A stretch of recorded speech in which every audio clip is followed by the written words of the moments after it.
backroom est étrange, il est divisé en deux parties, une pièce d'entrée et un océan. Ouais, un océan complet. La description dans les documents qu'on peut trouver sur Internet est assez floue. Certains détails sont assez difficiles à comprendre. L'entrée est une pièce légèrement inondée par 5 cm d'eau, mais complètement meublée, remplie de différentes curiosités, dont des livres à l'origine inconnus. Si vous ouvrez la porte de sortie de la pièce d'entrée, vous vous retrouverez en face d'un gigantesque mur d'eau vertical.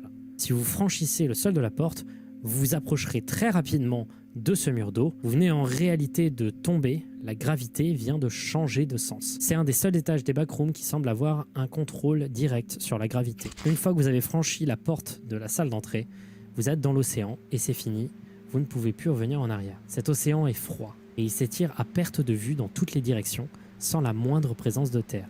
Il semblerait néanmoins qu'il y ait quelques îles minuscules au nord de la porte de la salle d'entrée, mais aucune vie n'y aurait été trouvée. N'essayez pas de boire de l'eau par contre, en effet il ne s'agit pas d'eau minérale ni d'eau d'amande, il s'agit d'eau distillée, et si vous avez bien suivi vos cours de physique-chimie, vous savez que boire de l'eau distillée est extrêmement dangereux pour la santé. Les profondeurs de l'océan sont particulièrement glauques, la lumière y est vite absente, absorbée, et plus on descend, plus on trouve des squelettes humanoïdes, voire même humains. Ne tombez pas trop profond dans l'eau car cet étage est extrêmement dangereux. En effet, une entité au fonctionnement peu connue sonde les abysses et s'attaque à quiconque elle repère. Il vous faudra chercher sous l'eau des entrées ressemblant à des entrées de caves sous-marines pour accéder à l'étage 8.